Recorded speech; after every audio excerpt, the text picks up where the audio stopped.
Text and message of Amos. Text and message of Prophet Amos. In this unit, we shall examine authorship, date, and purpose.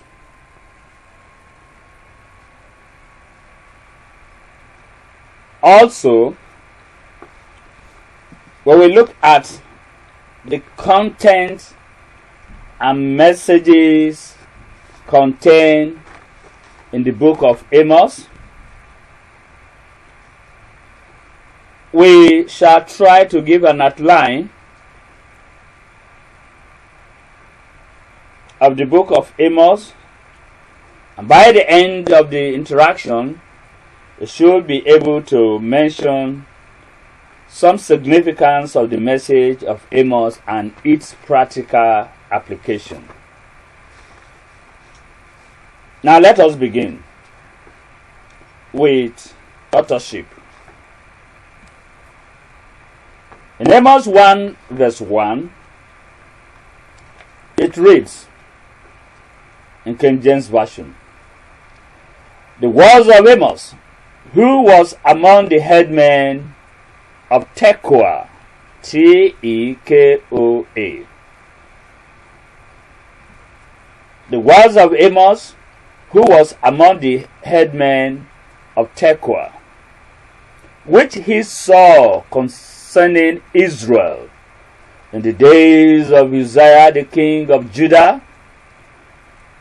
and in the days of Jeroboam the son of Joash king of Israel, 2 years before the earthquake." In relation to authorship, the book of Amos, Prophet Amos leaves readers with no doubt as to who must have written the prophetic book. Amos 1:1, which we read above, identifies the author of the book of Amos as the prophet Amos.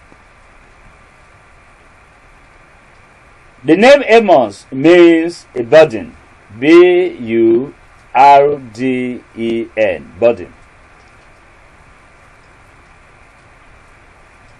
He was one of the 12 minor prophets who hails from Tekoa, the modern-day Tekum, a town of about 12 miles southeast of Bethlehem, according to online Easton's Bible Dictionary.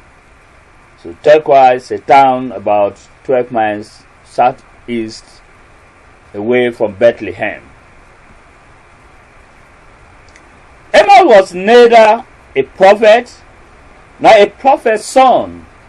Meanwhile, he prophesied in the days of Uzziah king of Judah and was a contemporary of Isaiah and Hosea.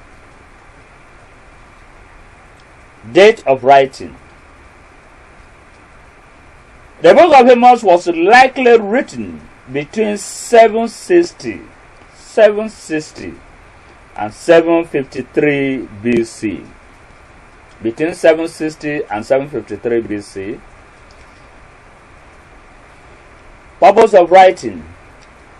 Amos' prophetic message was directed mainly to Israel. Amos, as a shepherd and dresser of sycamore tree, gave prophetic messages of impending doom and captivity for the nation because of her sins. Though his message were largely unpopular and unheeded, according to Nelson, 1986. So the purpose of the writing of Amos was actually directed to the people of Israel concerning impending doom and captivity of the nation because of their sins. Now the messages and the content. The kernel that is the centerpiece of messages of Prophet Amos, could be identified in the following verses: Amos 2:4, Amos 3:7, Amos 9:14. Amos 2:4, Amos 3:7, Amos 9:14. That is Amos chapter 2 verse 4, Amos chapter 3 verse 7, and Amos chapter 9 verse 14. Amos noticed that beneath Israel's external prosperity and power, internally the nation is corrupt to the core. In other words, Israel was at this period prosperous and powerful nation. Unfortunately, it was at the same time a nation that was filled with corruption. Amos condemned neglect of God's word. Amos condemned idolatry, pagan worship, greed, corrupted leadership, and oppression of the poor.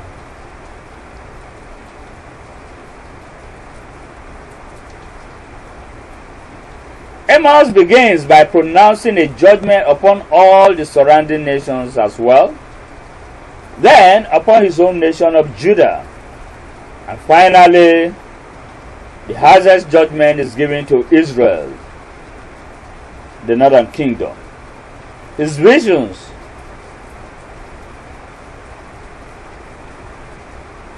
from God reveal the same emphatic message: judgment is near. Judgment is near. The book ends with God's promise to Amos of future restoration of the remnant. The future restoration of the remnant. Now, the book of Amos can be pictured this way. 1. Pronouncing judgment against the nations. We find that in Amos chapter 1 and chapter 2. And within that we have judgment concerning Damascus, concerning Gaza, concerning Tyre, concerning Edom, concerning Ammon, concerning Moab, concerning Judah, and concerning Israel. Unit 2. Specific judgments against Israel. We find that in chapter 3 to 6. Within that we have judgment picture in vision. Visions of locusts, for example, fire, flood line, and summer fruit. Unit 3. Amos and Amaziah. You find that in chapter 7. For example, the capitals, salvation of the Davidic dynasty in Judah. So these are the three major segments of the book of Amos: pronouncing judgment against the nation, specific judgment against Israel, and then the incidents of Amos and Amaziah. As well, we could draw some significance from the message of Amos by way of extending its practical application. 1. The book of Amos' significance for the fact that it is a call to obedience. In other words, obedience to the call of God. Amos obeyed and became God's powerful voice for change as an example. Secondly, God can use anybody, such as shepherds, carpenters, fishermen, as observed in this context. He was ordinarily neither a prophet nor son of a prophet, yet as a shepherd and herdsman and dresser of sycamore tree, God used him as a great prophet. In this lesson, we have talked about the book of Amos, the authorship, that in Amos 1 verse 1, the book itself specified the prophet Amos as the author. The date of writing is situated between 760 to 753 BC. The purpose of writing the book of Amos is mainly to address Israel of impending doom and captivity because of their sins. We also mention that the content and the message